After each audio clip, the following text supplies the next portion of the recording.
In some of your previous videos, you've mentioned applying a 1-to-1 push-to-pull ratio. I don't quite understand. Can you please explain? So this is a question I received from Lucy. So look, yes, in previous videos, I've talked about having a structured, balanced workout program. A common mistake most people make when they go to the gym and they have an exercise program, and even if they don't, they just wing it, is they just do a bunch of exercises and just sort of mesh it all together and just see what works, which is okay. Will you get a sweat? Yes.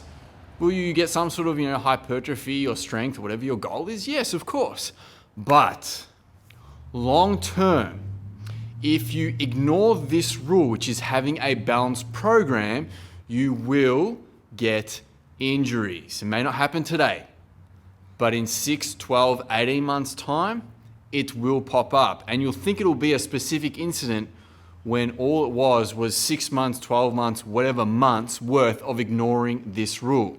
That is, for the upper body, you need a 1-to-1 push-to-pull ratio. That means, in basic form, we generally have 2 movements for pressing. We have a horizontal movement. Think of bench press and push-ups. We then have a vertical pressing movement. Think of the military press. For pulling, we have a horizontal pulling movement. Think of a bent over row or a seated row. We also have a vertical pulling movement. Lat pull down, chin up, for example.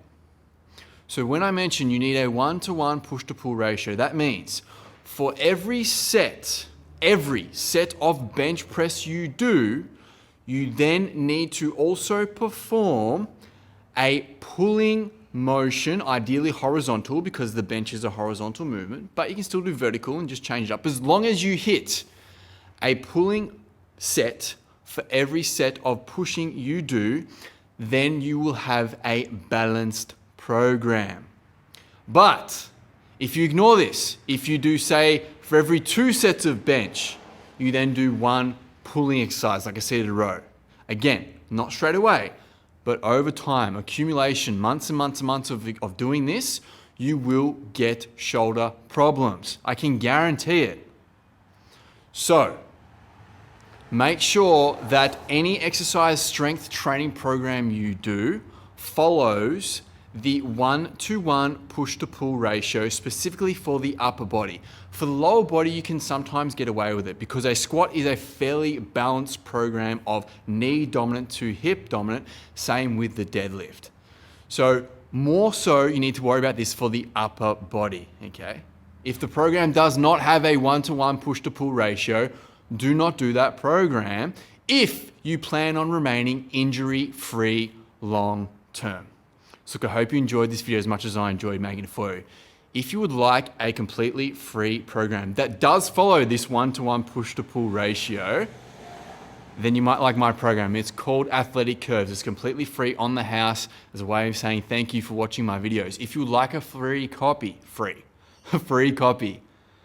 I'll leave a link in the comment section on this video. Click that link, it'll take you to a website. You can download yourself a copy on the house. Apart from that, thank you for watching, and I'll talk to you soon.